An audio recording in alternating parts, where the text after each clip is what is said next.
3, 2. It's live Start from me up. Northern Virginia. It's CJ Squared, episode 31. Once again, we're back. Woo, we're back here to celebrate it's live.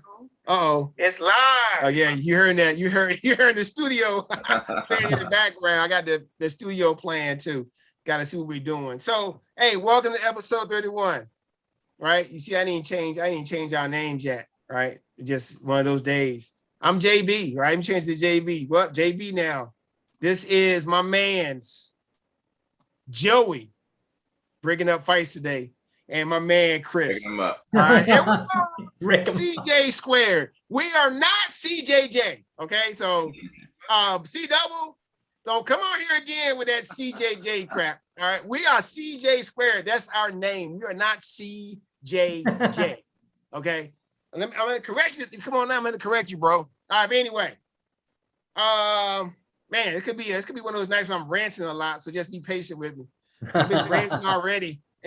So you know, we have our production meeting before the actual the show every time, right? We are a small business, small company. Very small. We try. Joey was telling you to save it for the show because he didn't want to save it, right? Save it. All right, anyway, lots of things going on right now, man. We got baseball World Series just ended. Shout out my Atlanta Braves. We got Aaron Rodgers telling everybody he's vaccinated, but he really wasn't.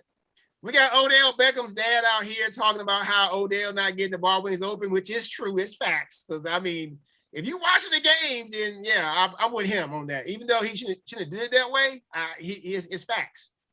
We got the Suns, I guess, I don't know, director or organization, got some stuff going on with them. And last but not least, real sad story, man. Henry Ruggs, man. This dude's driving 156 miles per hour in a residential area. Why, man? It's a daggone shame. It's a daggone shame that this has happened. It's a loss of life. I mean, a young, promising career could be possibly ruined. It's crazy. But anyway, on a positive note, we're here. We're here for you. And we're going to talk about last week's college picks. Oh man, if you would have rolled with Chris last week, you'd have been making mega bank. That dude was hot. After a week where he shat the bed, this week he stepped up and dropped 9 out of 12. And that's big time. That's big time. And then top it all off, the man went 9 out of 12 on the college picks, but with the other picks to do with 3 for 3. So kudos, Chris. Kudos. How Joey do it? Tip his hat. I'll take that. Tip my hat to you, man. That was what we call impressive. My man Joey, he kind of came back to earth last week. He's still riding high for the year. 53%. Why are you doing this Jordan joint? The guy who was playing chess, he was doing downs with Jordan. He's like, that's how you do it, right? That's how you do it. Oh my goodness, man. My man Joey. 5 at 53% for the year. So if he was a betting man, he'd be riding high, you know? He may even hit a parlay one day. Like your scared money. Scared money. Joey's the most scared money. Scared money don't make money. All right. It does not. That goes for anything, right? I mean, just shout out. I just try to put my mans and them on this new stash app to try to invest some of their money because I'm trying to do that too. So scared money don't make money. But anyway, all right. In those college picks also, my man, I went 5. Me and Joey, we got 5 right. We also went 2 for 3 on the other picks, which is 2 out of 3 on the other picks, which is pretty good, right? And my man Chris for the year is at 49%. He's almost at 50. I'm at 44. I'm at 44. You know what? I for me, that's acceptable, right? I can take that, right? I don't need 45%. If I'm almost there where I think I'm pretty good better. My man C double, who was talking all that trash, is in last place right now. Joey, I'm sorry, not Joey. Buttons and Rodney at 46 and 45. Okay. But they get an asterisk because they haven't bet or made their picks every single week. So they don't get full credit for that, right? They get partial credit for that assignment. But anyway, now on to the next thing. Well, you do got to mention Joey finally hit his underdog that he's. Yeah, like I said, so Joey, like I said, yep, good point. So let's go over last week's picks, right? For our straight up upset. For some reason, I picked the Lions. Lions suck. Jared Goff is hot garbage. His career could be over. I'm sorry. The man is terrible. He is bad. And Chris picked a real good upset. He picked Michigan State. Really good pick. Joey picked Washington State. There it is. If you go back and watch the show last week, his reasoning for it was pretty good. It was a lesson, right, in football psychology. You go back and listen to it. Go back and listen to it. I think we got one new subscriber. We need like 28 more. Try to get to 100 so we can keep on building, right? You will get there. All right, Joey keeps saying that anyway. But our next pick, our lock of the week, our lock to either cover the spread and win. I picked the Bills. They smashed it. Even though Josh Allen had a terrible game, dude still scored 51 points against me in fantasy. But anyway, they smashed the Dolphins. They smashed them. Dolphins had 11 points. Yes, they did. NC State for Chris smashed their team too. Whoever they played last week, they smashed. They smashed Louisville. Yeah. Joey picked Cincinnati. They started off slow, and unfortunately, they did not cover the spread that Joey said they won't cover. They weren't looking pretty. By 19, had to win by 25 to cover the spread, and it could have cost them in the college playoff rankings, which we're gonna get to later. And then our winner versus the spread. I went to the well 3 weeks in a row, and my Cowboys have not let me down. No. I was kind of scared at first because I was like, oh no, Dak's not starting. The line moved to the Vikings being favorite, but the Cowboys still won. So kudos How about to them? the Cowboys. How about them? That coop to coop touchdown pass. How you like that? And then Chris, of course, went with those with the Fighting Irish because UNC has just been horrible this year. Yeah, and then Joey picked who could be the biggest surprise in college football, the actual ACC institution with the smallest enrollment probably of any Division I school in the nation, Wake Forest, 8-0. Kudos to the Demon Deacons. All right, Demon Deacons, right? Wake Forest. Yeah. That game wasn't even close. I think that was against Duke. They blew. And we're gonna talk about them later because they have a big game against an in-state rival where even though they're 8-0, they're the underdog. Somebody knows something we don't know. But anyway, all right. Throw it to my man Chris because we're gonna talk about something else. Let me change my screen here for a second. Oh, here we go. Here we go. Oh, here it is. Here we go. Yeah. So first off, let me tell you, congratulations, JB, on the big. I was saying earlier to you and Joey that you've now picked Tampa Bay. You picked Baylor to win it all. And so and now you got the Braves. If anyone wants a futures, that might be your guy that you want to follow because that's 3 guys. There's 3 teams now that you've picked. Boy, my goodness. That's 3 teams. So I was hoping they would win. They needed a huge game from Max Fried, and he came out and just dominated. Don't forget. I also picked the Bucks now.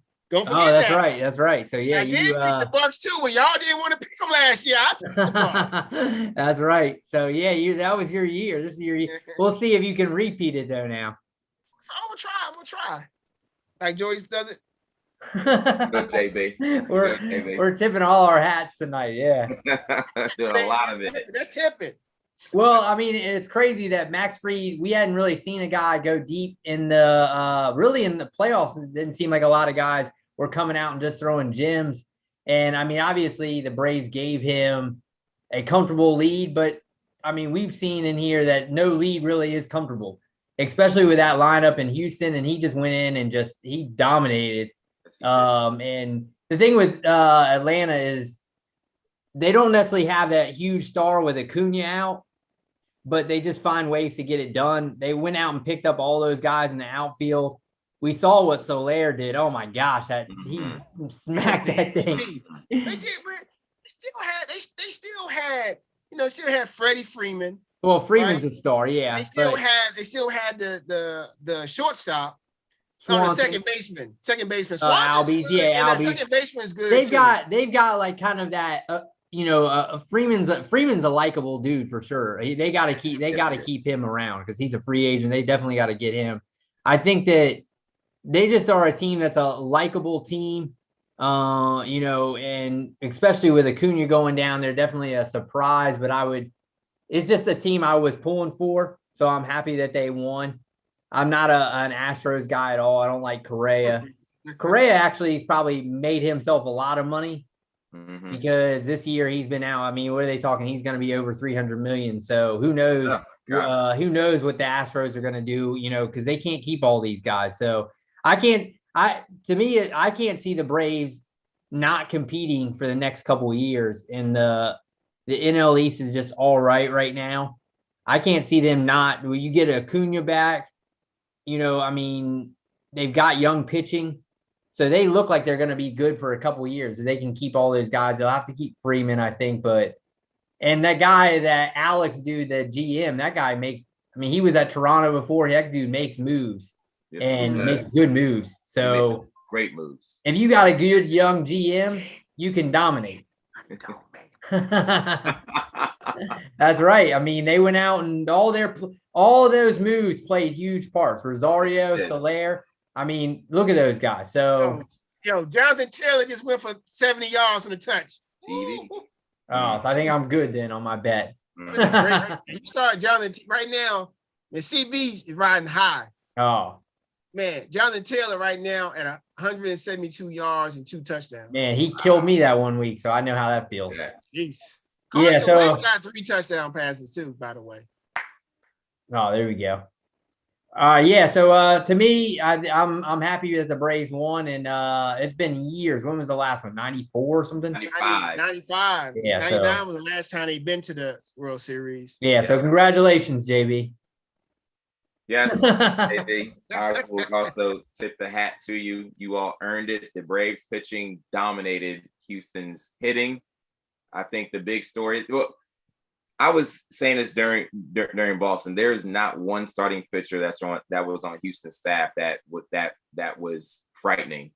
As we said, when you look at that locker room door, Justin Verlander was not going to walk into the clubhouse and say, "Guys, I'm here." That was not going to happen. I think the huge stat, because against Boston, Jordan, Alvarez, Correa, Bregman, they came through. Alvarez destroyed Boston pitching. Oh, yeah. He absolutely destroyed it. Between Alvarez, Bregman, and Correa, who are their middle of the order hitters, 3 extra base hits between those 3 guys in 6 games. Only 3. Not a 1 triple and 2 doubles between those 3 guys. Those are their big bats. Altuve didn't really do too much either, but he had more extra base hits than those 3 guys. So I think he had the only home run that they hit, I think, right? Yes, he did. He can't save them every single time. So, one thing about that Houston lineup, I know Chris isn't a big Correa guy. I'm not necessarily a big Bregman guy because he is cocky. He is very, very confident. I know that he is a Yankee killer too, but hey, they didn't have swag in this 6 games. They did not have it. They did not. Atlanta just stole it from them. So congrats to the Atlanta Braves. I feel bad for Dusty Baker. He's one of my favorite managers of all time. He does mold. He did manage and mold the greatest baseball player who has ever lived. So you're saying Barry Bonds is the greatest baseball player who ever lived? The greatest baseball player I've ever seen. You've ever seen? I've ever seen. I just want to. Okay. I've ever seen. Could be some people that disagree with you, but yeah, okay, got you. So, well, Joey, how much swag did Soler have when he hit that bomb? Oh my gosh, that was a epic home run shot. He knew it. Remember, he was like, oh my gosh, I would just love to hear. I would love to hear the wired up of Soler when he hit that home run. I want to know what type of Spanish he was actually speaking. Should have flipped that bat though. He just dropped it. Oh, he needed a Joey bat. Oh my gosh, yeah. He just flipped it. He should have flipped that thing. Yeah, because he knew right away. There was nothing those people could actually do. In any other park, Freddie Freeman would have had 2 home runs. Yeah, you're right. He hit that other one, that double right up the middle. That'd be anywhere else. It'd have been a home run. Yeah, but the second one he hit right there. So yeah. Hopefully the Braves find a way to get Freddie Freeman back. They will be getting you'll be getting your best player back, and you'll be getting your most talented player back now next year.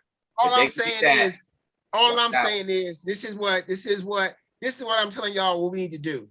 We need to take CJ Squared on the road and either go to in the summertime, at least go see the Braves and the Nationals play here, and maybe one day take a trip down to Atlanta, see the Braves and Nationals play. I would love to do that. Teams, or play when they play maybe the Yankees or the Sox, man. We got to start doing some stuff like this, man. We got to go on the road. What y'all say about that? No one wants to see the Sox CJ Squared field trip. Oh, I'm down. Now, hey, just put it in your mind for me.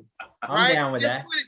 Just put it in your mind. Something that one day that CJ Squared, maybe one day y'all can do. I mean, y'all get, you want to do some of that stuff before you get too old. It's bucket. I've seen the Braves play, here, but I've never seen them play in Atlanta.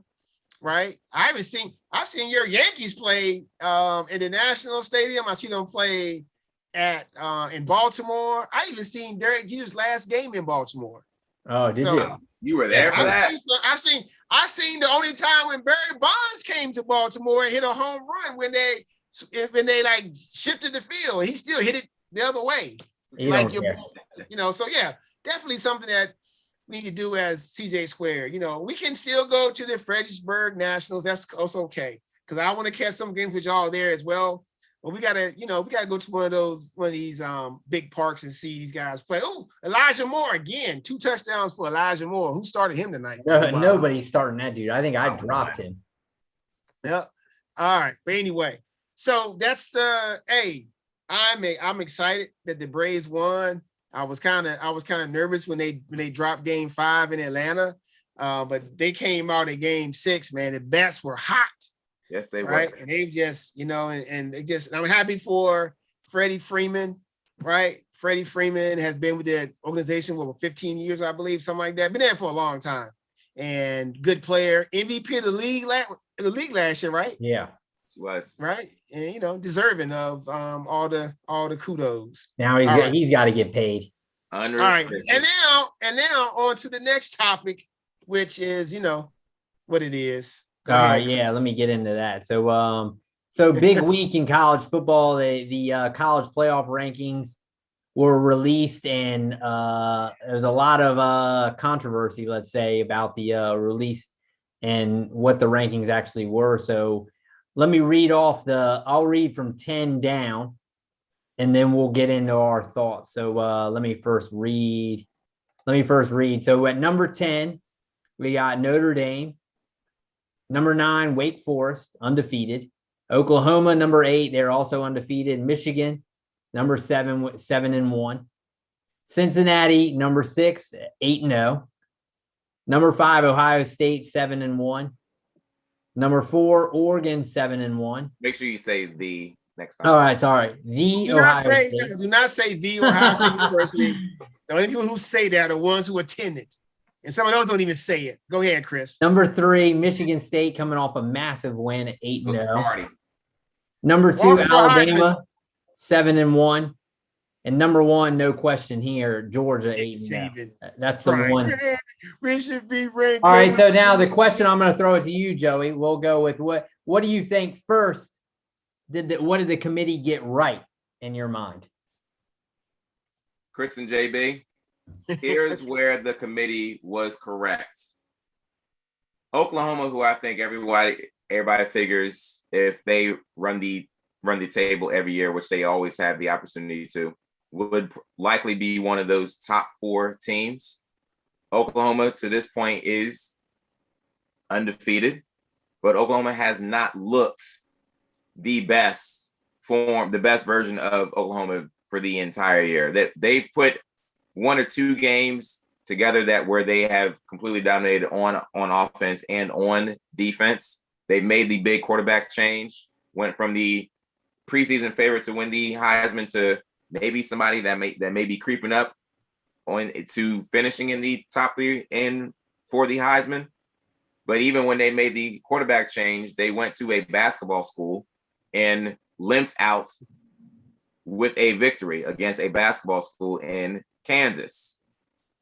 The committee let them know, we do not like how you all look, therefore we're going to drop you. I think I agree with how they handled Oklahoma. Just because you are the Oklahoma Sooners and just because you have the opportunity to run the table doesn't mean that you're going to be, we don't respect you like we respect some others. So you take this number 9 ranking and earn your way into the top 4. I completely agree with how they handled Oklahoma.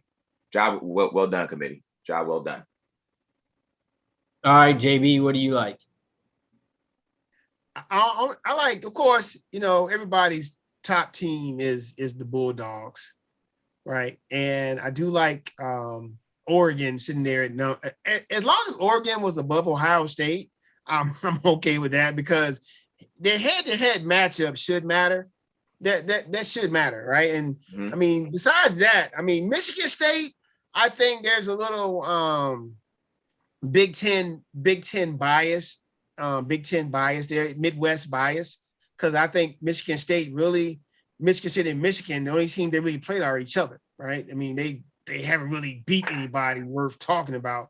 I mean, I'm looking at here at this the rankings they got here, and anybody they beat is down in, below 15, 16. They're down at the bottom. So, I mean, but I'll take Oregon being in the top 4, even though they lost to Stanford, but going to Ohio State, that's probably the most impressive win of the year for anybody. Yeah, I would say so.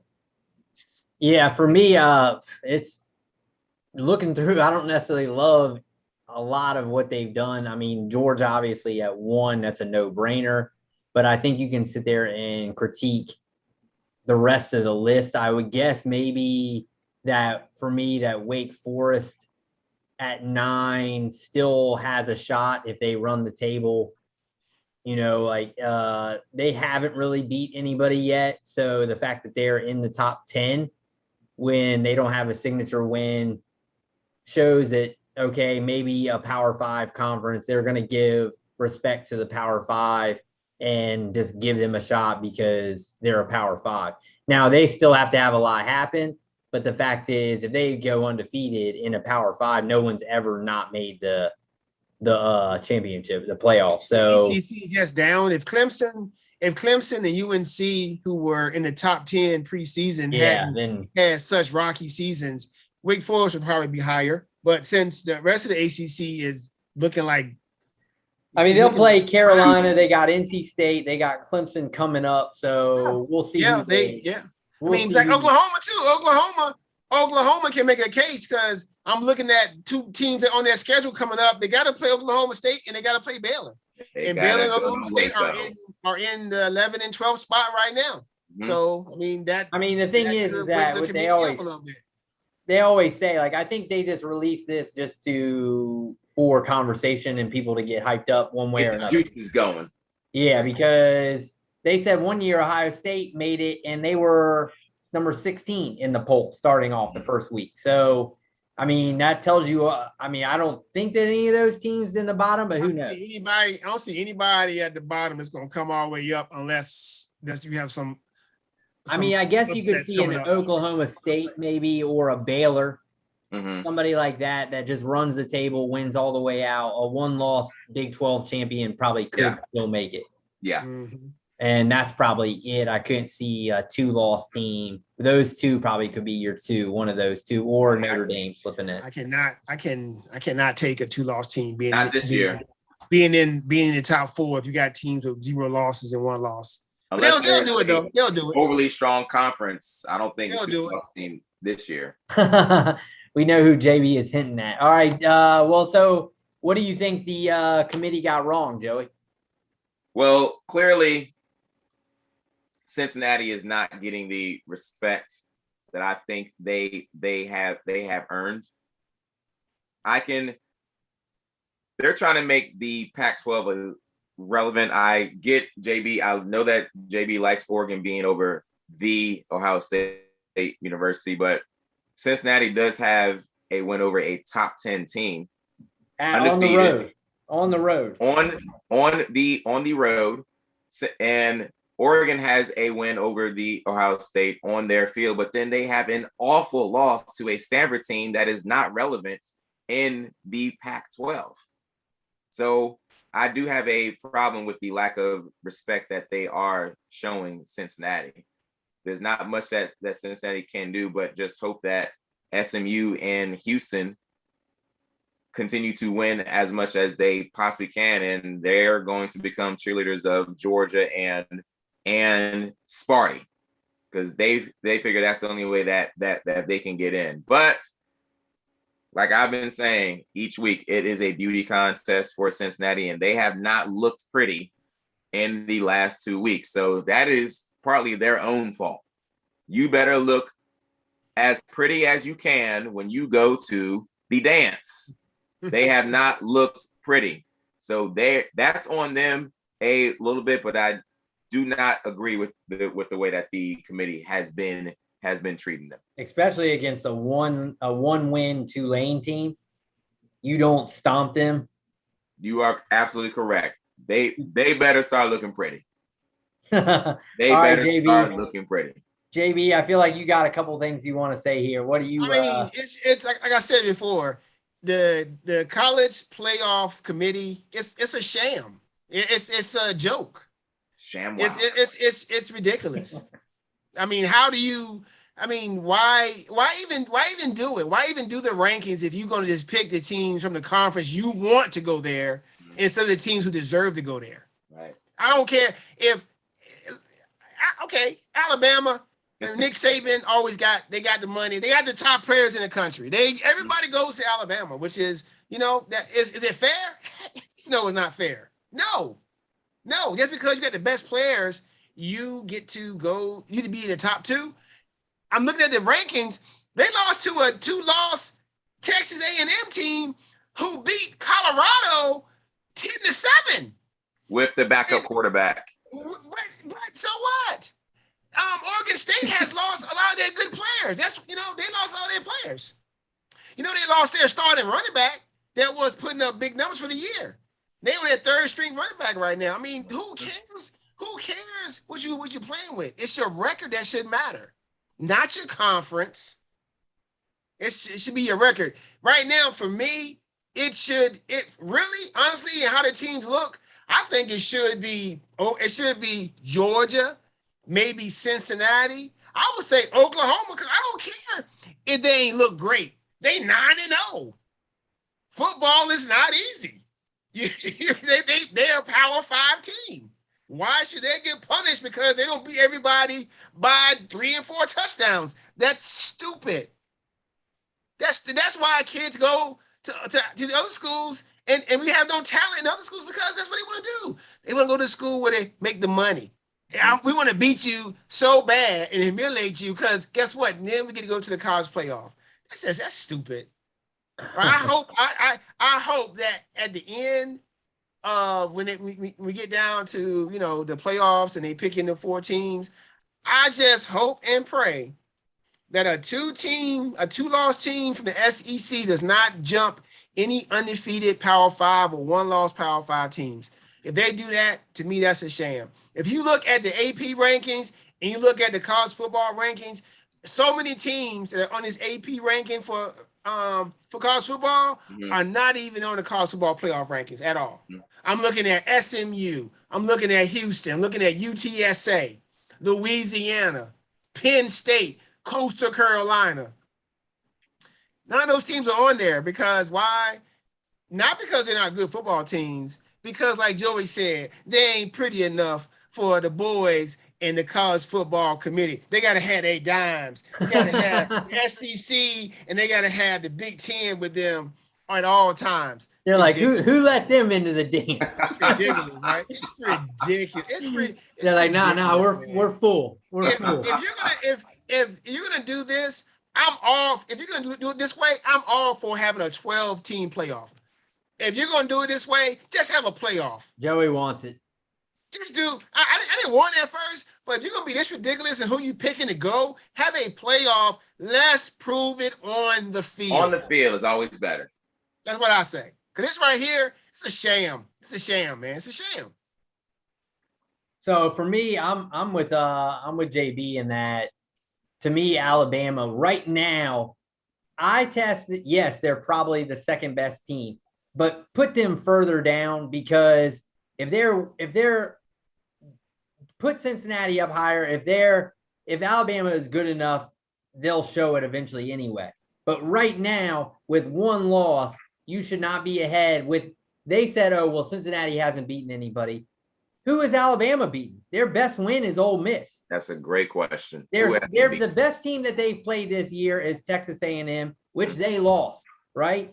Yeah. I'm not saying that eventually they won't climb their way in. It'll be played out on the field, which we've already discussed. Most of these teams, the cream always rises to the top. Always. In the end. There might be a 1 or 2 game discussion. There's probably going to end up being 1 or 2 teams that are fighting for that last spot. Mm-hmm. But if Alabama takes care of business, they'll be in. But to me, don't just put them there just because they're Alabama. That's what Nick Taylor made a phone call before they had the meeting.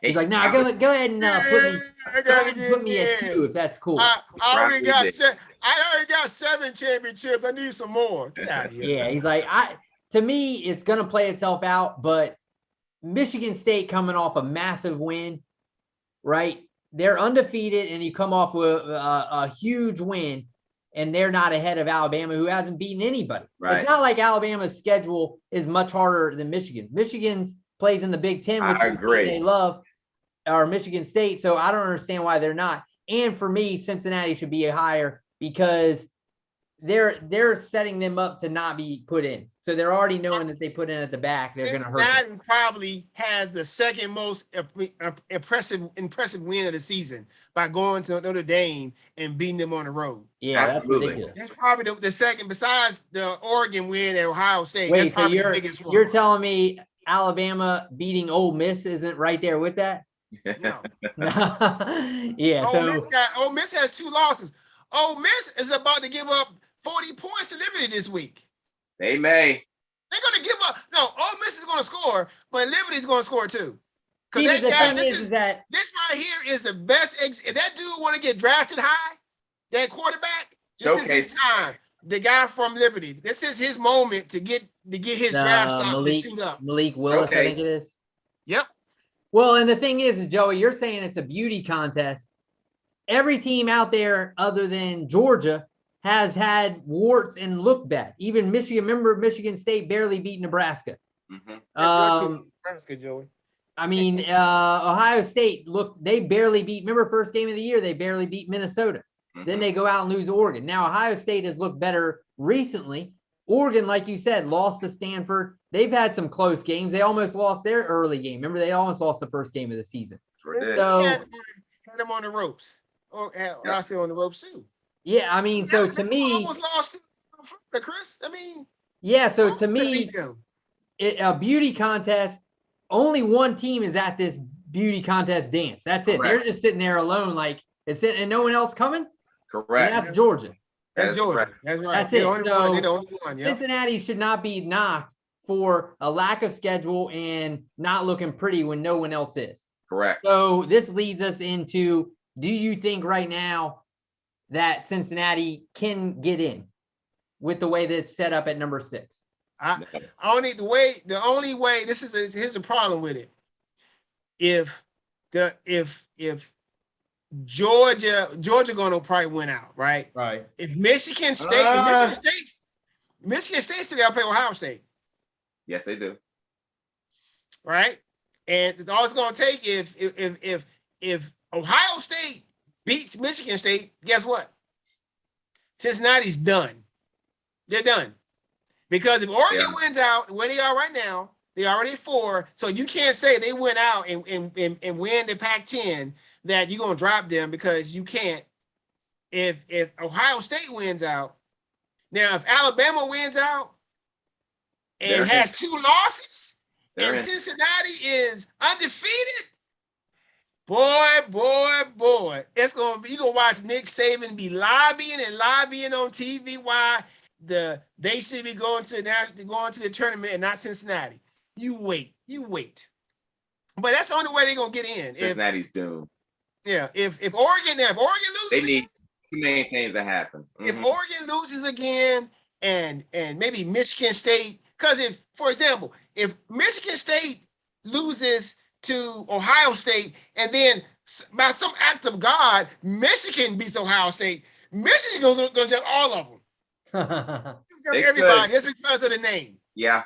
They're gonna jump everybody. It's because of the name. So Cincinnati in a bad spot right now. Yes, Oklahoma. So let me ask you this then: if say we have Georgia's in, right? Yeah. And just say this is how it plays out. Georgia's in. Say we have one team from the Big Ten in, right? Okay. And then we have 2 spots left. Oregon with 1 loss, undefeated Oklahoma, undefeated Cincinnati. Who's left out? Cincinnati. Yeah, probably. Cincinnati's left out. I think they are satisfied with the fact that Cincinnati this is the highest ranking in the. So that's their bone that they're throwing. An outside Power 5 conference. That's the bone they're throwing. They're like, who wants to come and to the dance and stand outside? Correct. That's what they just gave them. Man, they want to invite me to the dance, but now they be coming the door. Can I get in? That's right. That's right. It's cold out here. They're just sitting there. I can see how their commissioner is upset. I'd be upset too. Absolutely. Absolutely. They're like, we got Notre Dame and Cincinnati. Anybody want them? Just sitting out there. You know, Wake Forest is back there too. They're like, man, so much got to happen for Wake Forest to get in there. I mean, it's so much got to happen for them. Yes, man, it's way too much. Way too much, man. Yeah, so much. I mean, it'll play itself out. I guess this is why the committee does it. It's smart to release it. Yeah. But it is disappointing to see. That makes you definitely want at least 8 teams, because then they're gonna. It's definitely a sham. But anyway. It's coming. Yeah, the system will be changing. It is on its way. It's a sham. All right, JB, you want to get into so we, instead of this week doing our surprises of the week and how we did and all that, we're actually we went ahead and did a all so far for the season, and all surprise fantasy team and an all bust team, and we obviously have a little bit of disagreements, but we try to come up with a consensus. So we'll let JB. We'll throw it to you, JB. There we go. All right, so got a little, I'm gonna go put this on slideshow real quick, and hopefully we'll look professional. The whole thing. There we go. All right, so we got the CJ Square Fantasy Surprise and Bust teams, everybody. Hey, so we sent my man Chris our names, and this is what we came up with, right? Surprise team first. There we go. Surprise team at QB. We got Matt Stafford. Surprise. And we got Joe Burrow, right? That's Joey's man's, right? I think Joey was Burrow all year. And then for RBs, we got DeAndre Swift. For some reason, I messed around and didn't keep him like a dummy, but I did draft him. I did draft him in 3 other leagues, but that's all good. neither here nor there. And probably the biggest surprise of the year is Cordero Patterson. Oh yeah, where did he come from? He's been a journeyman for how many teams has he played? He's been a kick returner and all this stuff, and all of a sudden he's a wide receiver. He's an RB1. Yes, he is. How many teams has he played on? Minnesota, New England, Chicago. This is his fourth team, I guess. I think so. I went to the Vikings twice. Yeah, it's crazy that he just is now finding his niche. All right, here we go. Let me ask Alexa. Alexa, how many has Cordero Patterson played on? Something I found on the web. According to JustSportsStats.com, Cordero Patterson has played from 2013 to 2019 with the Minnesota Vikings, Oakland Raiders, New England Patriots, and Chicago Bears. He played with 5 teams. 5 teams, okay. Patriots, Raiders, Bears, Vikings, and the Falcons. Thank you, Alexa. Man, that's Alexa, thank you. Yeah, that's pretty crazy that this late into your career you find this. All right. So wide receivers, probably the biggest surprise. Wide receiver number 1 for the year, and number 2, we got Cooper Kupp and we got Jamar Chase. Mm-hmm. Who's seen this coming? First of all, we got Kupp, who many analysts and many people, including myself, had Robert Woods going before Cooper Kupp, right? And then we got Jamar Chase, who we heard all through the preseason how he couldn't catch a ball, how he couldn't catch the ball because of the different stripes. And then we have one of our guys who is putting up big numbers, but always had a big injury history, my man Deebo Samuel. All right, and then for tight end, we got my man Gesicki. This is a kneel and scare household setup here for Gesicki. But you got him, Gesicki. My man Chris brought up some good information. He said Gesicki was a player that was ranked outside of the top 100, but now he sits in the top 100 and is legitimate tight end 1. Yeah, he's my man 4th ranked tight end right now. As my man Joey said, tight ends are bums anyway, so does it really matter? Bums. And then our surprise fantasy defense, which I didn't even get into because I'm looking at this like, what is the Arizona Cardinals? Minus JJ Watts. I guess they are. I mean, for so far, I guess, and getting the first game of the season, I mean, they had like 10 sacks, so I can see you had them week 1, you were balling out. But yeah, so that's our surprise team, right? If you have anything different, hit us up, let us know, because we want to be in the conversation, right? In the chat. And here's our bus team. We got Baker Mayfield. Now, I went on a rant earlier today about how is Baker Mayfield a fantasy bust, because I felt that he wasn't even considered a QB1 for the year. He was at best a pickup in a super flex league. In a 12-man league, he wasn't even going to be a starter, which is facts. If you look at our fantasy league, in an NFL league, he's not even on anybody's team. He's probably been dropped. And then we have Tannehill, which is my man Chris's boy. That's Chris's man's right there. Who is a fantasy bust, but we are actually going to see his worth. Is he really a QB1 now? Because he don't have the king no more. The king is dead, and he has to step up. Will he step up? Now, for our fantasy bus team, these guys were teammates last year. Isn't that crazy? Mike Davis. What happened to Mike Davis? Cordero Patterson happened. Cordero Patterson happened, right? At the beginning of the year, Mike Davis, even though he wasn't putting up fantasy numbers, he still was getting high usage, but now nothing.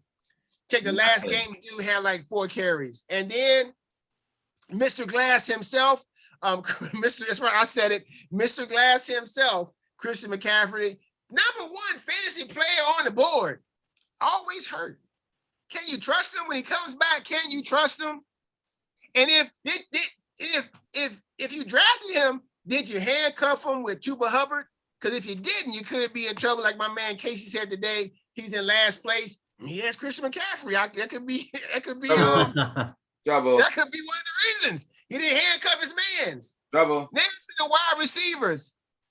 This first guy, Allen Robinson. Oh my God, is it really his fault though? Is it really Allen Robinson's fault that he's a bust? I say no, but guess what? He's a bust. Right? He is doing absolutely nothing. He's been dropped in certain leagues. So it's a shame what's happening. I'm starting him this week, so got to. Oh, okay. And then we got teammates, former teammates again. Yeah, we got Calvin Ridley, right? So I'm not even gonna comment on Calvin Ridley and his mental issues because that's a whole different topic. But before that, he was sucking. So he was absolutely garbage. And guess who drafted him in like 4 leagues? Hey, me.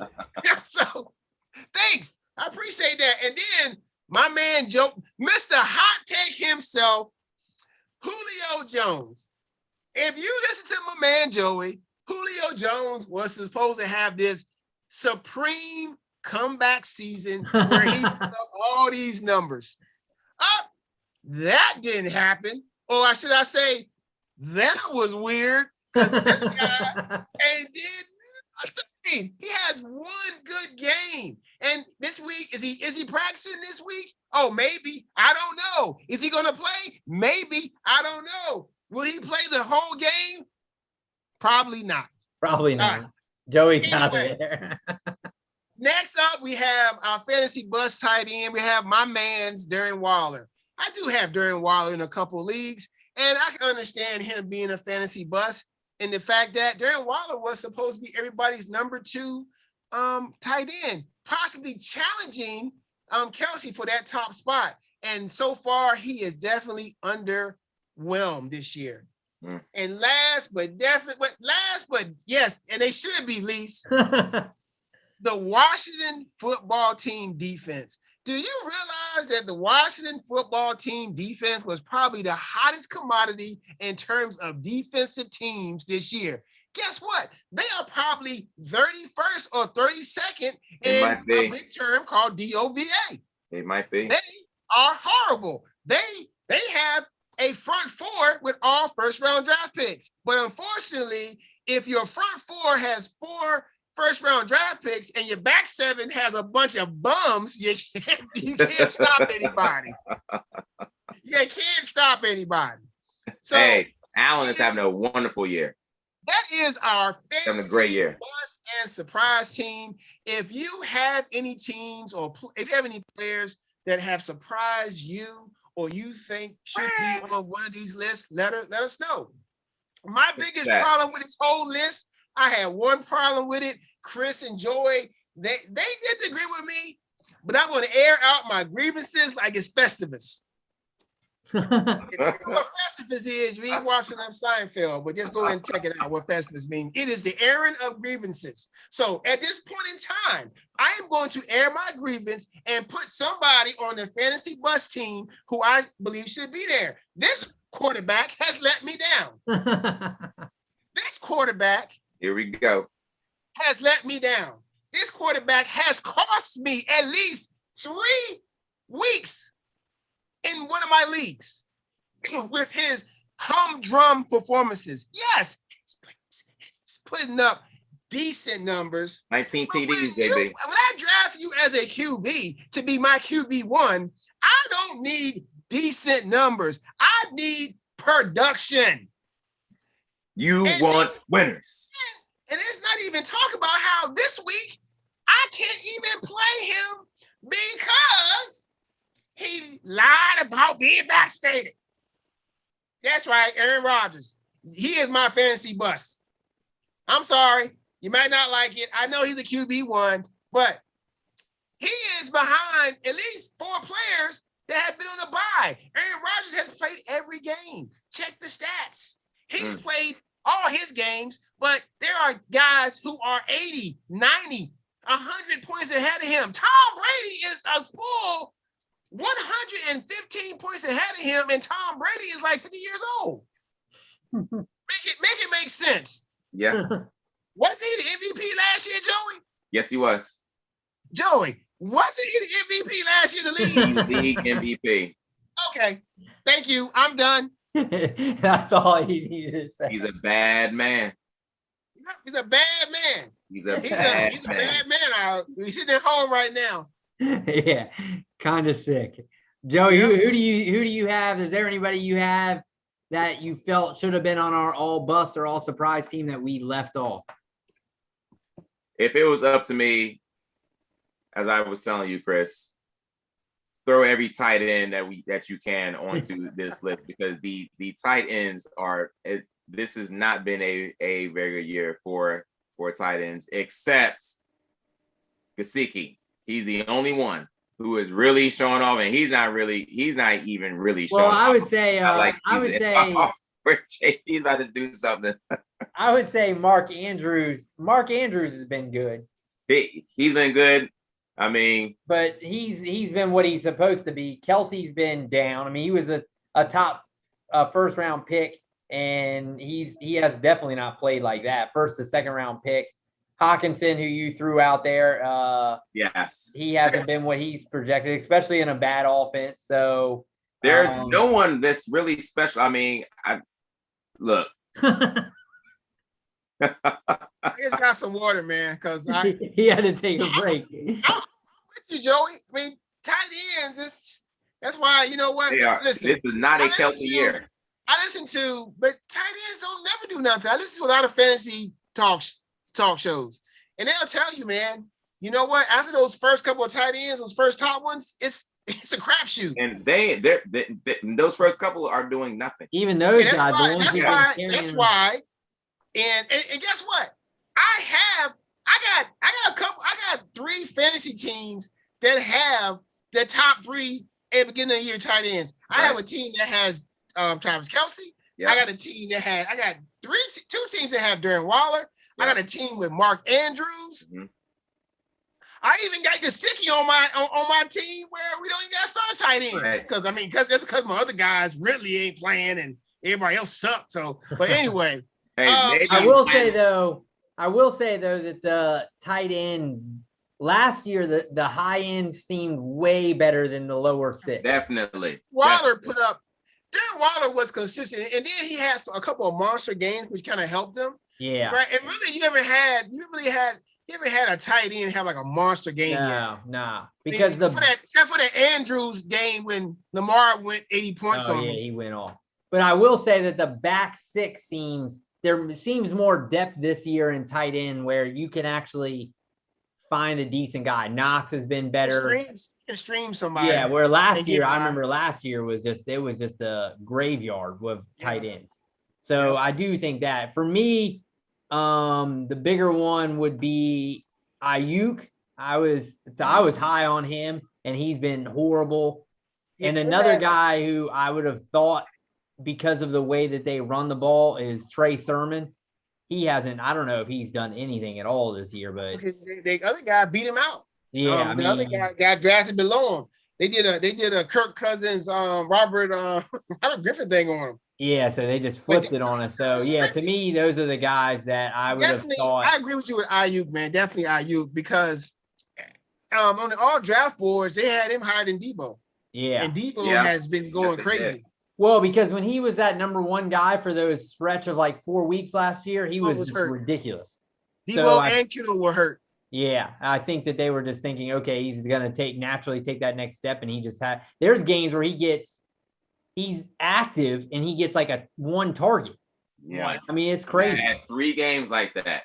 Because if you look at a lot of these other guys that we put on there, injuries have been an issue. Ayuk has no problem, or a quarterback.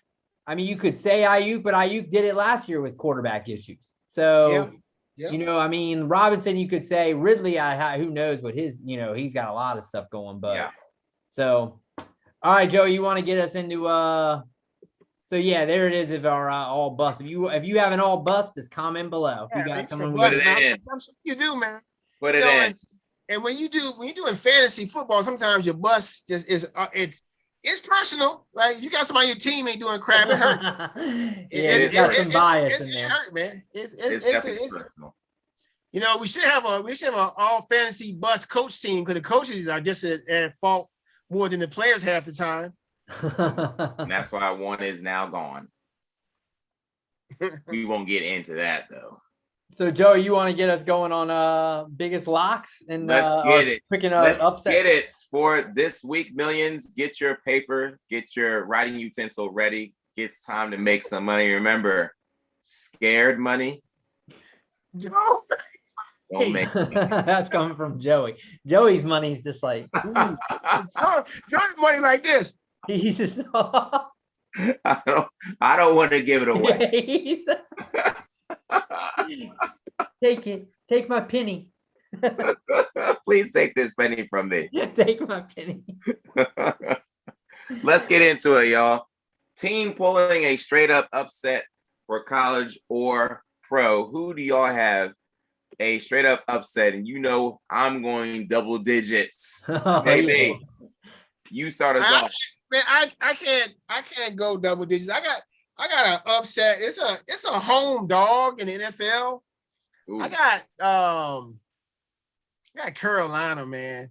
I think Carolina's defense is being undervalued here. Sam Darnold he's garbage right now. But if he gets Christian McCaffrey back, that changes his whole outlook, because then the defense is playing totally different, because Christian McCaffrey is going to garner so much attention, it opens the field up for everybody else. But I think they can win at home against Belichick this weekend. So that's my upset pick: Panthers over the Patriots. Okay, where you going, Chris? Yeah, I'm going a little off the wall in the college football. I'm gonna go with Wyoming beating Colorado State. I think that's another home dog there. So both of them are horrible. Power rankings have them. Boy, come from Wyoming, Josh Allen. Oh yeah, maybe that's why. Yeah, that was a Wyoming guy. So both of them are like low 90s type of rankings, but I wonder how cold it is in Wyoming. Jeez. Kanye, he'll tell you. Oh yeah, Kanye will know. You see, really. it looked like he shaved his eyebrows. Yeah, he probably did. Oh, he's Kanye no more. He's Ye. Oh, my bad. Oh yeah, you got to see the picture. He looks weird. Oh my goodness. Well, I'm also going a home dog on Saturday. And the last time this team was brought up, C Double brought up the University of Maryland, the Terps, defeating the Hawkeyes of Iowa. Well, let me tell you this.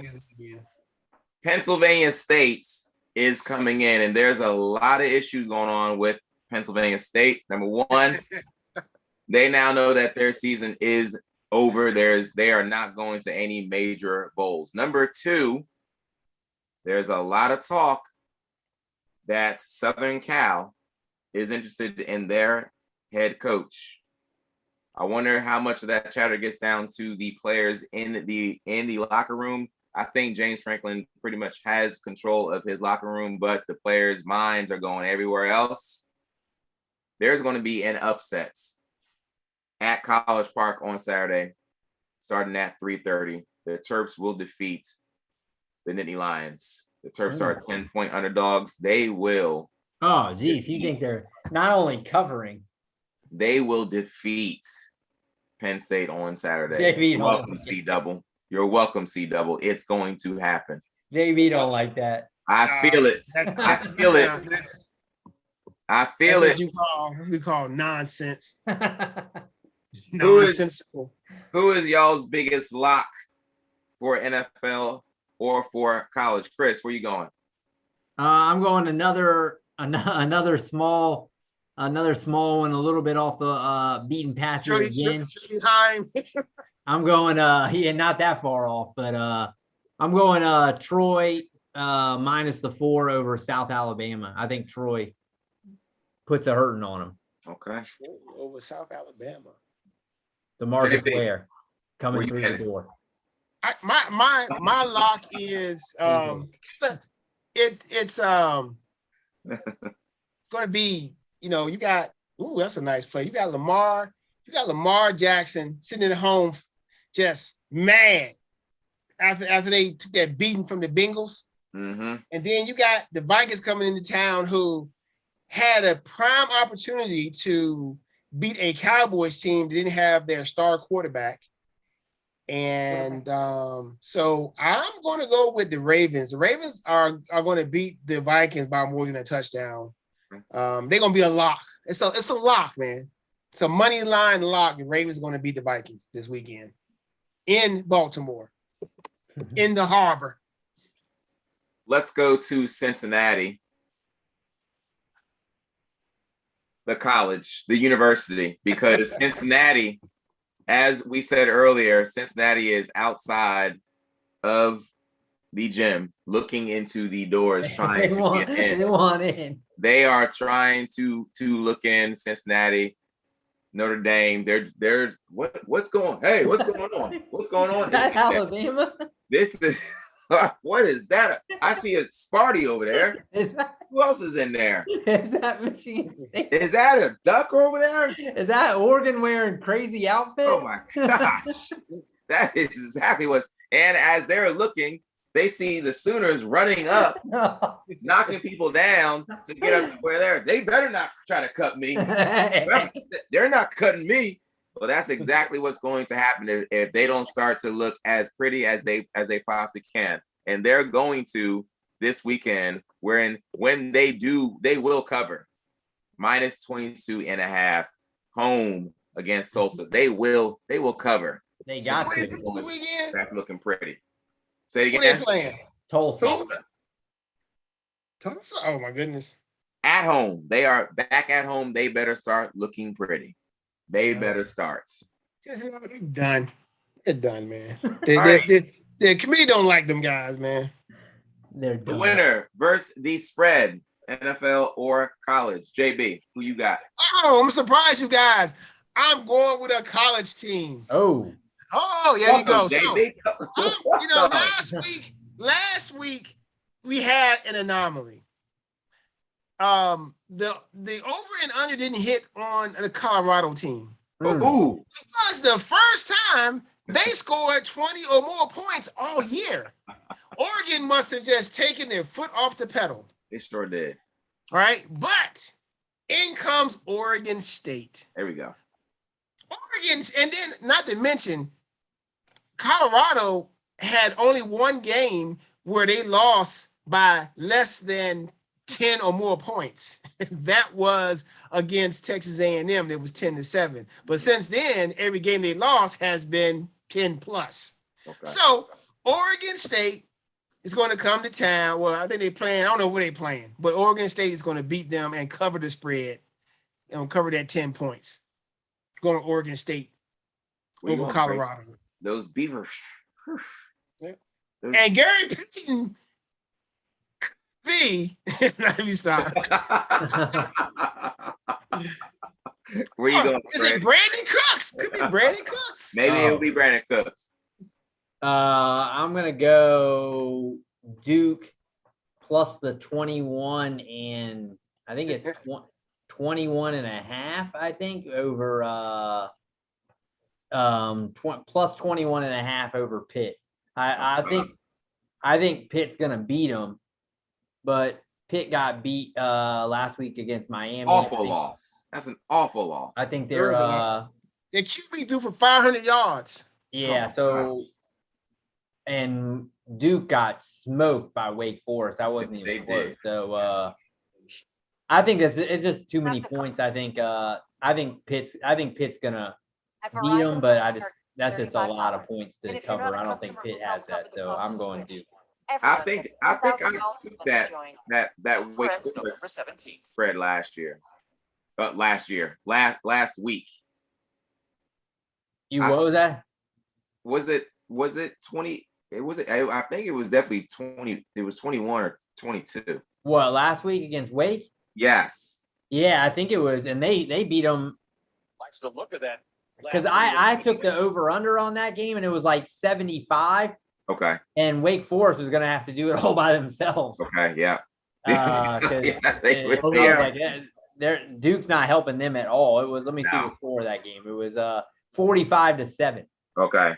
And the spread was actually it was Wake by 17, and they smoked that. So Okay. Who knows? I mean, obviously Duke could lose by that much because they're capable of it. They've shown it. So maybe Pitt comes out with a revenge after last week, but I just think that's a lot of points. So,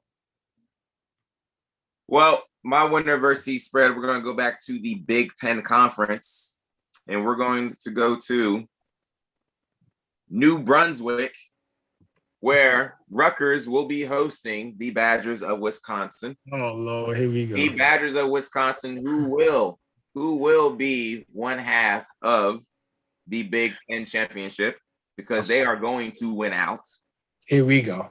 And they will cover. They are a -13 as they go into New Brunswick. They will cover. They will continue to march through every single opponent that is put in front of them.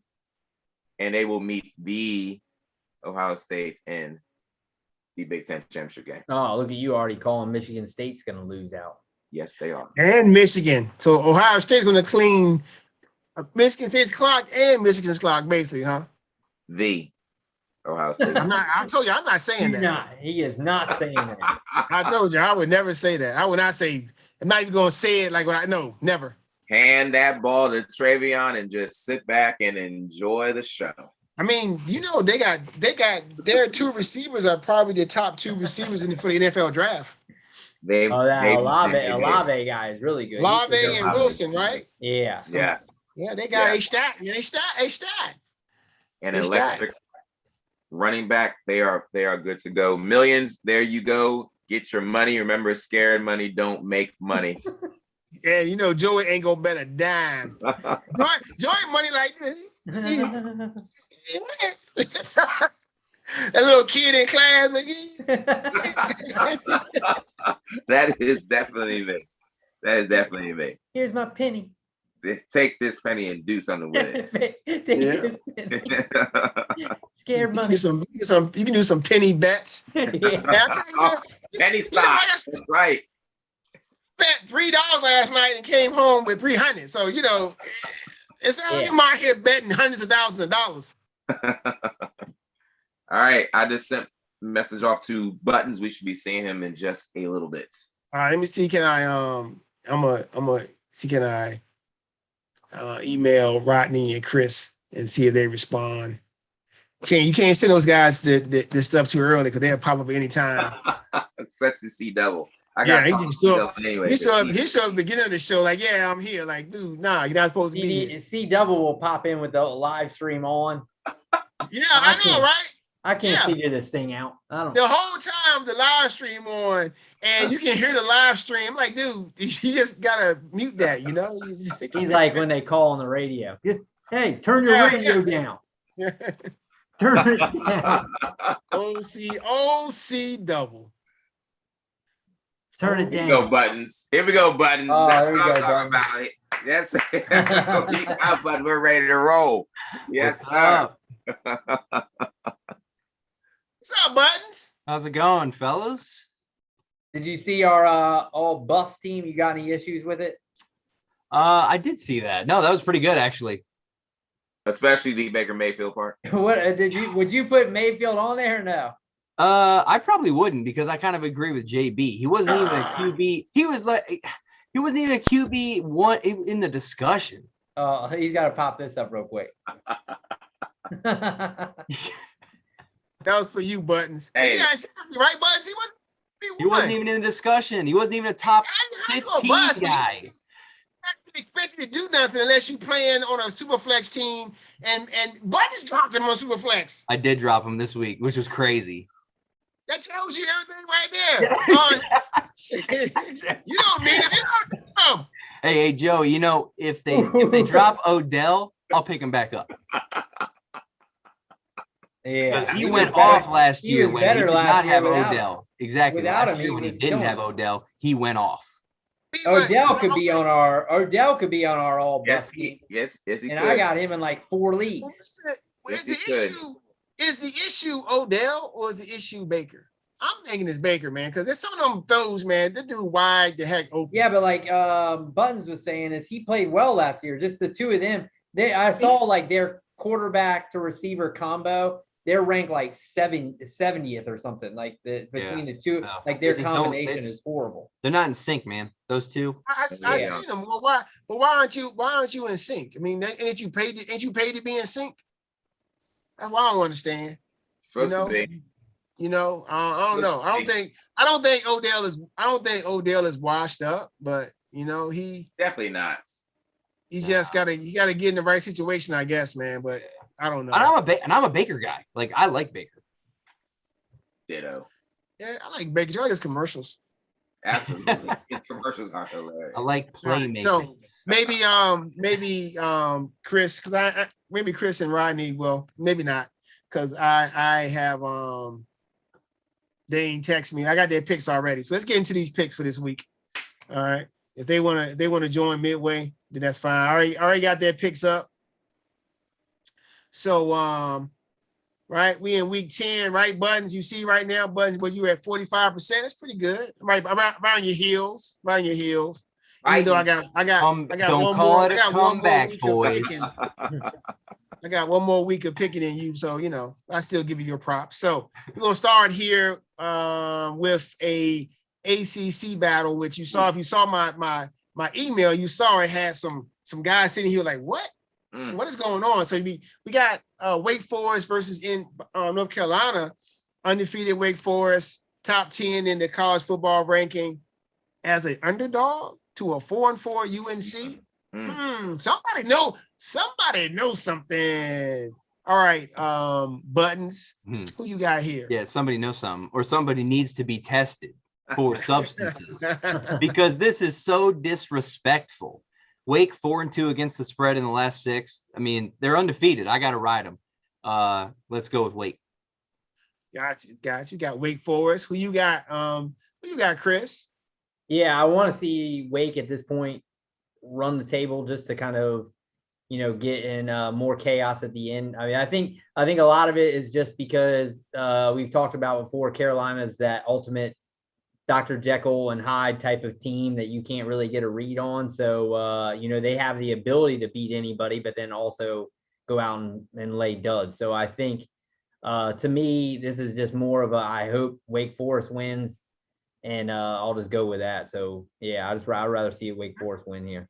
What about you, Joey? On this field, on Saturday, there are going to be two quarterbacks, JB. One of the quarterbacks people said is a first-round pick, Sam Howell. Little does Sam Howell know, he is going to be outplayed by another Sam, a Sam that was on a QB1 show on Netflix, Sam Hartman, whose rating is almost perfect this year. All he's done is throw for 2,500 yards, 22 touchdowns, only 3 interceptions. He's completing 65% of his passes. He's going to show the ACC that he is the best quarterback in the ACC. Give me those Demon Deacons. All right. So I'm going back to the well again. I can tell you guys this right here. I'm going to lay down some money on the over on this because this is going to be like a basketball game. Oh, yes, it is. Wake Forest is 8-0. They're 8-0. It's 70. I think it's 76 or 77. Mm-hmm. Wake Forest is 8-0, but Wake Forest, if Army can put up 56 on Wake Forest, Carolina can put up 63 on Wake Forest. And this is why I think because UNC is at home, maybe have a little advantage. I think UNC is going to pull it off, and plus I need them to win, so they cannot be under 500 in the conference. So I need them to win. It's a little bias there for me. All right, so next up we got Joey's team, Liberty, and another one of his teams, Ole Miss. We got Ole Miss favored by 9.5. I mean, another game where it's like basketball on the grass. Ole Miss, Liberty can't stop Ole Miss, but can Ole Miss really stop Liberty? I think not. I think your boy, what's the guy quarterback name? Malik Willis. Yeah, Malik Willis is going to go up there, and he is going to have he's gonna have a Heisman moment, but he's gonna have a first round draft grade moment. So I'm going with Liberty here to hang in there and not get beat by 9.5 points. I will agree with you, JB. This is the battle of QBs, Willis versus Coral. Yeah, Yeah, Coral, right. yeah. I think Liberty will also hang in there and they will not lose by 9.5 points. I think they're going to definitely show that they can play with these bigger, faster, stronger guys.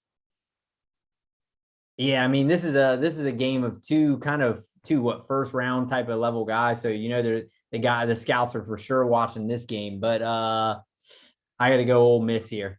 I think they're just better all around. Whenever Chris goes, you know what's coming. Whenever he goes, That's my tell. I like to be contrarian. If I've heard two guys in a row pick, I gotta break it up. Yeah, no, I love it. Ruined my moment. Dang it! Sorry about that. Me and Chris are on the same page here. Great pick, Chris. Even though Liberty has won their last two, in the last 2 weeks, Liberty has given up 200 yards on the ground, both to North Texas and UMass. Ooh, yeah. UMass, your favorite squad. Ole Miss is about to run all over this team. Give me Ole Miss by 10. Ole Miss gonna run all over them. Yeah. All righty. All right, here we go. Now we got Sparty coming off the biggest win for them since they beat Miami in Miami, right? That was a big win too, right? They put them on the national stage a little bit. So we got Michigan going into Purdue, which remember what he did to Iowa, right? Iowa riding high, had their dimes with them, and Purdue said, "Trio women just took them." So who you got on this one, Buttons? I got to go with the hot team. Michigan State's on fire right now. 5-1 against the spread in the last 6. I'll go with Michigan State. All right. Not on the same page now. I'm going Purdue here. All right, going Purdue, even though I'm going Purdue. I had Michigan State last week. They were my big upset pick, and then I used them up. And they're done for me. Toss them out. Use them up, toss them out. I'm done with it.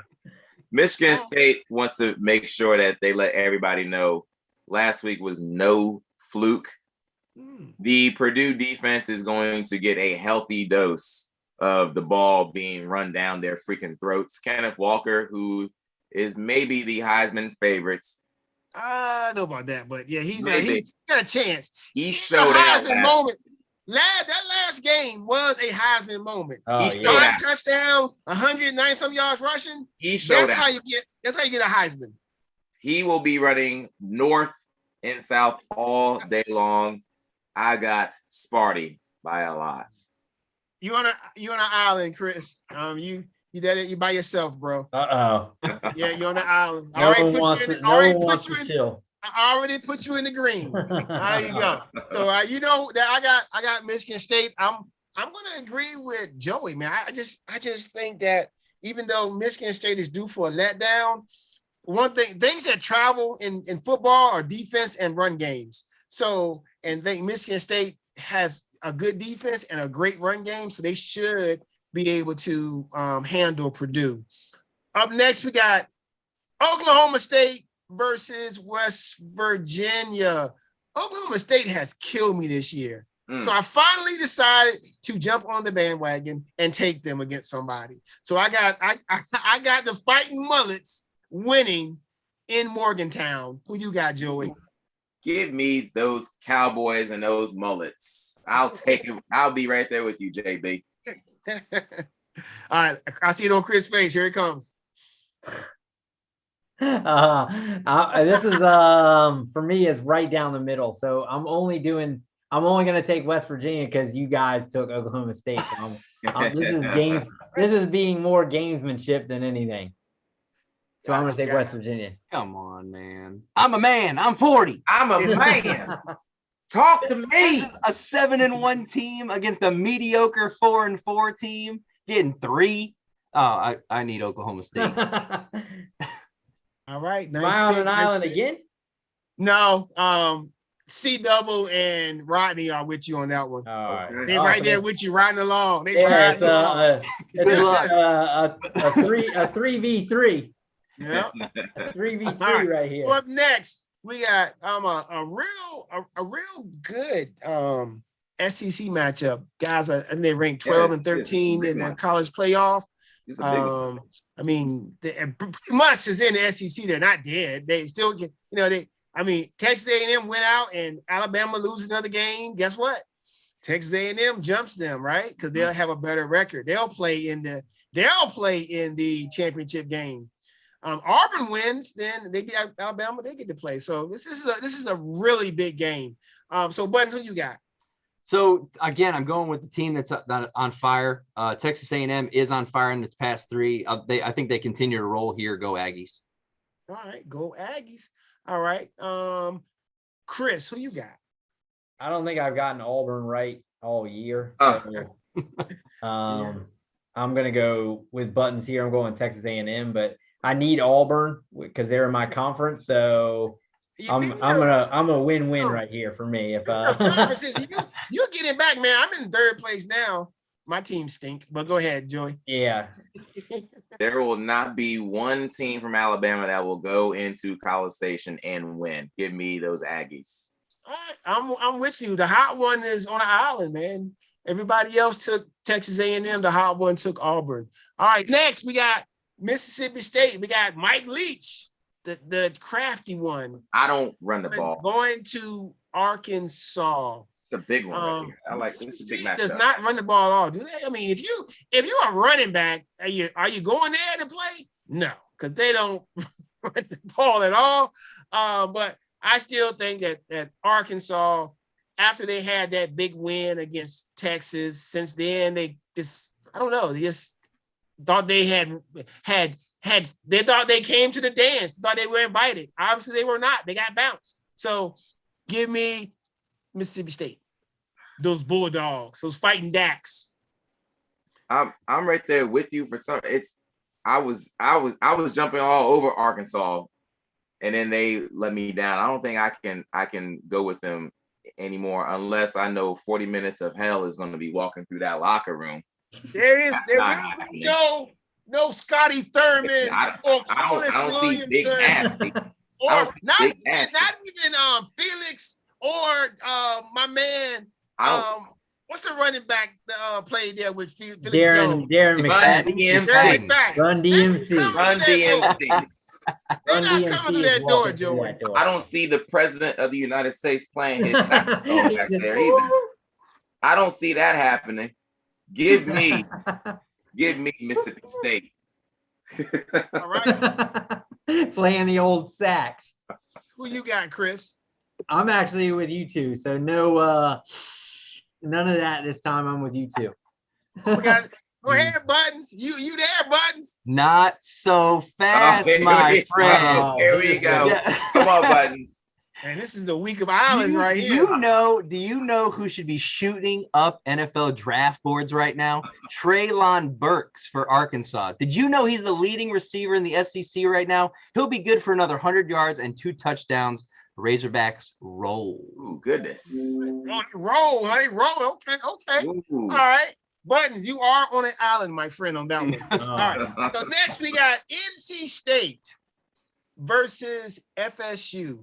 All right. I remember back in the day, I forgot the old NC State coach, but I remember that one time he beat Bobby Bowden, boy. There was a NC State celebration. Chuck Amato? Was he there? Yeah, Chuck that Amato.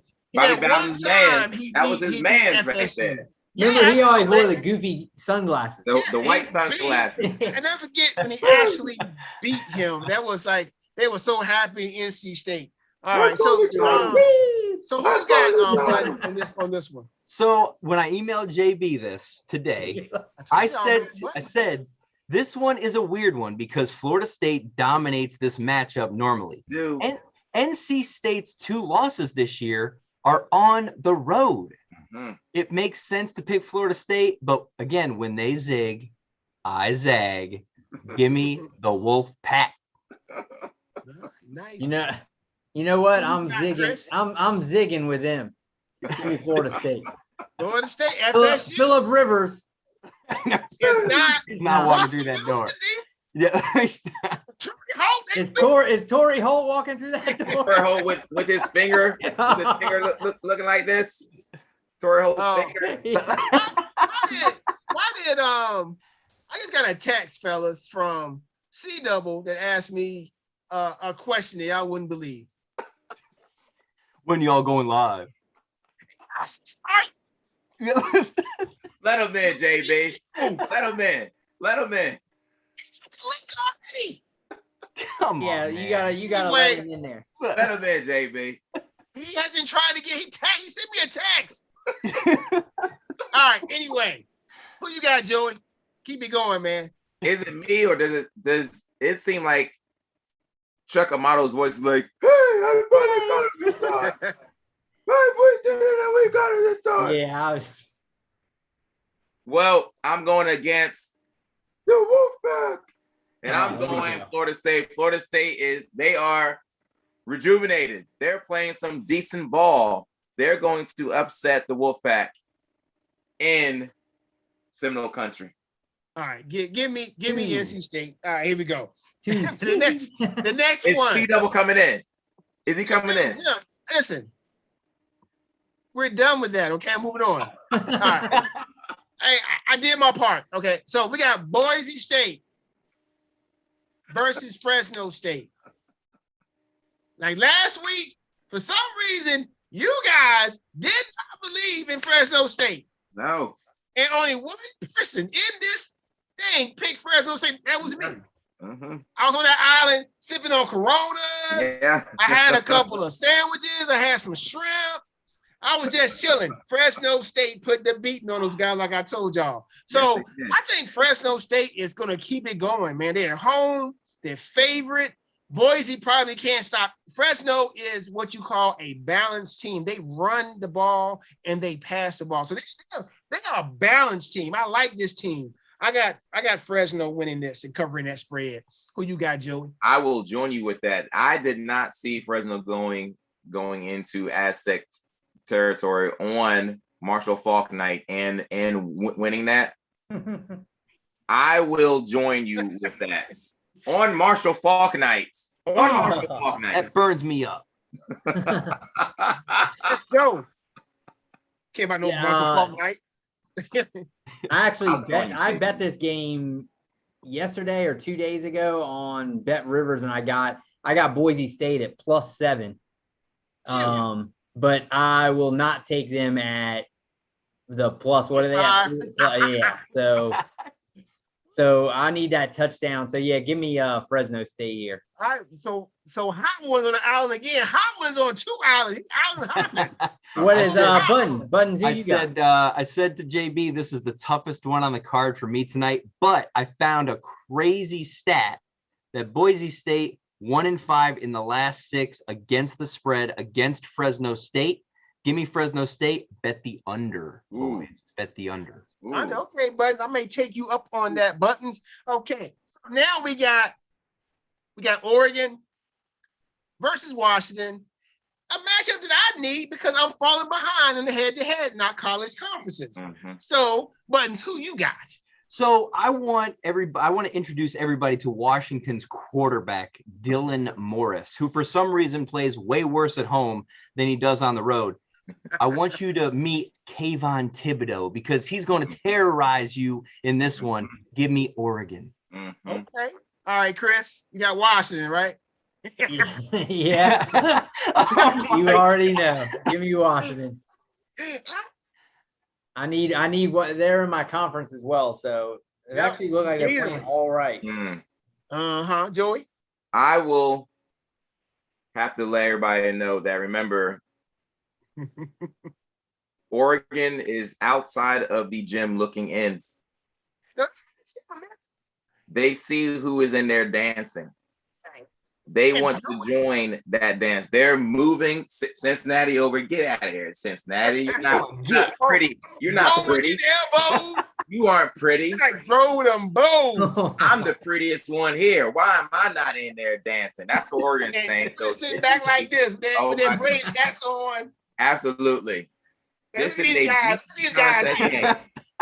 This is a beauty contest game. Oregon needs to look good. Oregon will roll in Washington. Oh, Chris, my friend. Look That's out, two- Dylan. that's two of Done. All right, That's all two of right. them. So now we got the team that, for some reason, the head of the college football playoff committee couldn't even get right. Disrespectful is that. Mhm. We got UTSA. Mhm. That's Joey's team. That's his man's in them. UTSA. Going to Texas, El Paso, down there at the far, far corner of Texas. If you don't know where El Paso is, it's down there at the bottom. It's way down there. Mhm. All right. Closer to Mexico than to Texas, even though it's in Texas, right? It's closer to Mexico, New Mexico, and Mexico than it's in Texas. But anyway, I got UTSA going into UTEP and just putting on a show because they feel so disrespected. They are not even in the top 25 of the college football playoff ranking, but are in the top 25 of the AP ranking. Give me UTSA. Joey, who you got? UTSA, UTEP. UTEP is one Battle game. of the UTs. Yeah, that's exactly what this is. They are one game behind UTSA. If they win this, they will control their own destiny, but it ain't happening. They are. I mean, what's your destiny in Conference USA? You go to the Bahama Bowl. That may be it. That may be it.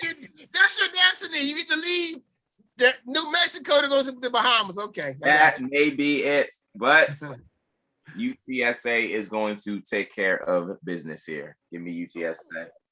UTSA. Go yeah, ahead, give Chris. me- Roadrunners, baby. You tell. Give me UTEP. Yeah, Get I already out of know. here, Chris. You made me throw my hat.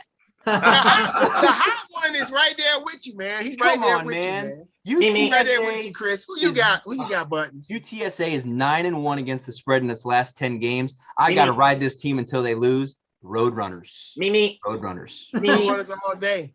All right. So up next, we got San Jose State versus Nevada. Nevada at home, favored by 10. Buttons, who you got? This one was like the easiest one on the card for me for some reason. Carson Strong is going to be way too much for the Spartans here. Nevada rolls big. They may cover by 20. All right. Yeah, Chris, I'm with you, Buttons. I think Carson Strong. Some people are hyping him up to be one of the first quarterbacks taken. I think this is, he doesn't seem to get a lot of national hype, but I think it's worth it. I think a game like this, he could really show off. So, yeah, I'm going Nevada here, but JB's out of there. He's gone. Planning something. Joey.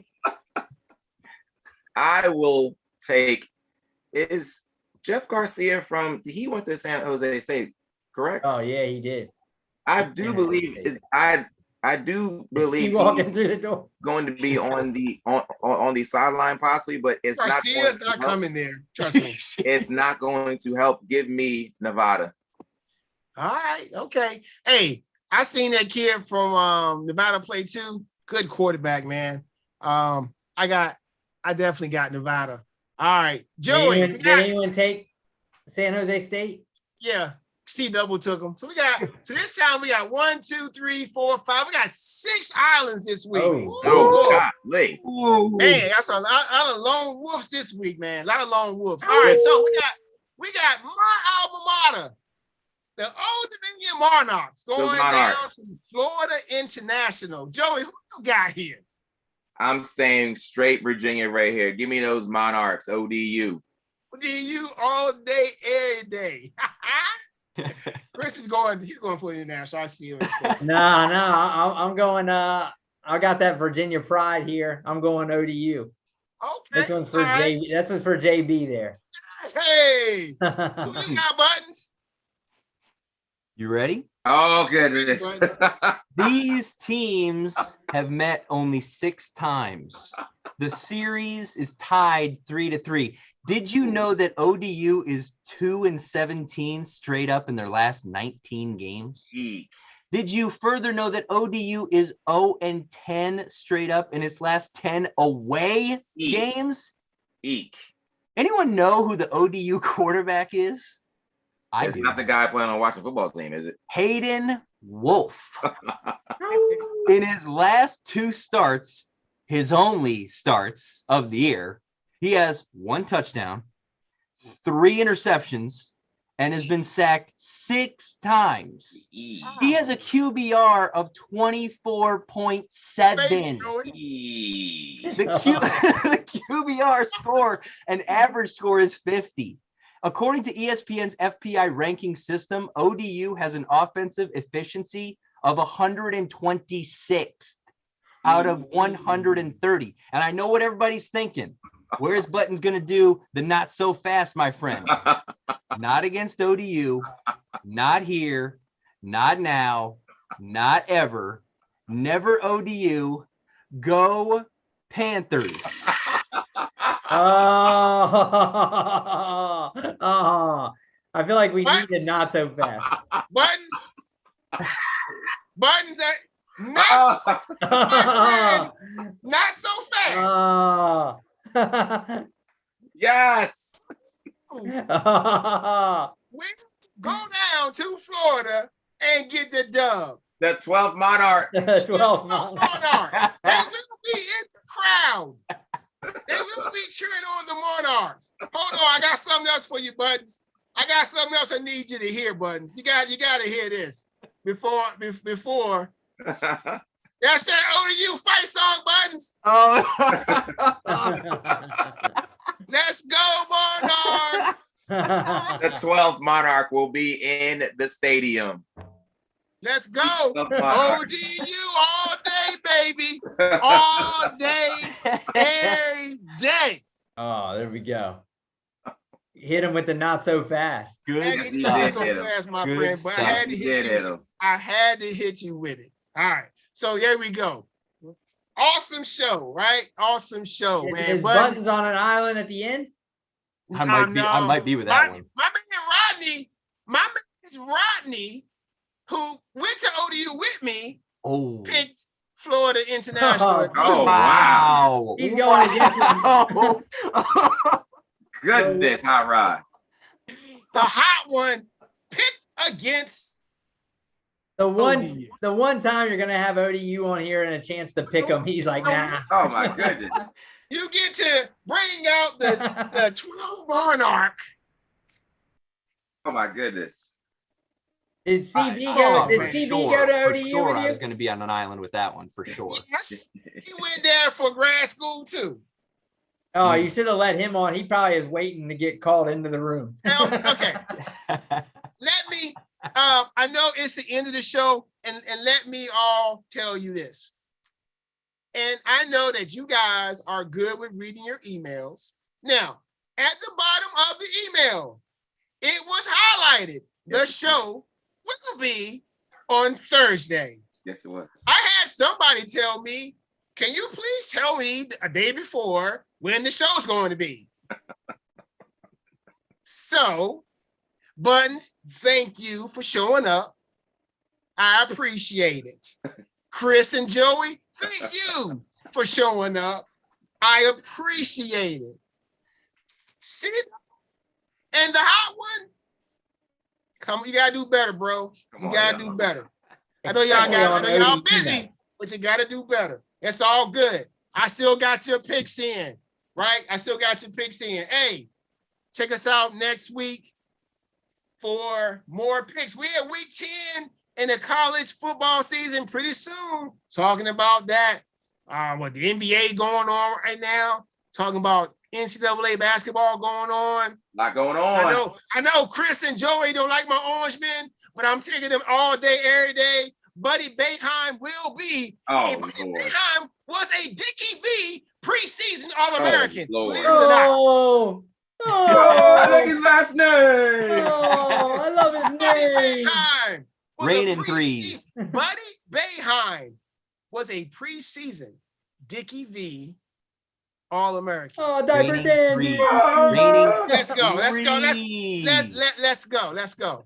But anyway, Oh. Joey, what you got for the masses and our new subscriber we got this week? Shouts out to the millions, but tonight, shouts out to Buttons for giving some of his math knowledge to my oldest progeny. Buttons with that algebra will teach anything math background. Shouts out to you, Buttons. Really do appreciate it for helping out one of your nephews, sir. Thank you. You're welcome, buddy. Dude, Buttons. He's an all-around good guy. What you got, Chris? I'm just trying to repeat from last week. I know Buttons hates on my contrarian style, but occasionally it works. I just need me another good week to get over Joey. Am I right behind Joey? Joey's a little bit ahead of me. Well, Joey, right now, Joey's you at smoking 49. Joey's at 53, man. For us to catch Joey gonna have to crap the bed here soon. But you know, Joey, it can happen. He poops the bed. If any of you watched us last year doing the NCAA, you know. Oh, well, not last year, beginning of the year. You know that Joey can crap the bed. It didn't go well. He can only hold it for so long. It didn't go well. For so long. He can only For hold so it. long. Yes. Yeah. Right now, That's it's getting. correct. He's starting to feel rumbling in the stomach Yeah. right now. Yeah. Let me say, I'm gonna let Buttons finish us off here tonight. I just want to say shout out to Atlanta Braves doing the World Series for doing a tribute to my man Hank Aaron, one of the greatest Braves of all time. See, I'm rocking that throwback Atlanta Braves hat. Shout out to my Braves for winning the World Series. Shout out to Joey, Chris, Buttons for making this just so fun and just every time I do this, I get I feel good about what I'm doing. And Buttons, thank you for always sending me these awesome emails with your it's amazing when I read it. I can tell that you actually put some effort into what you're doing. And I appreciate that, believe it or not. So don't think I don't appreciate that. And just thank you for all of you guys who were actually watching it, going back and watching it.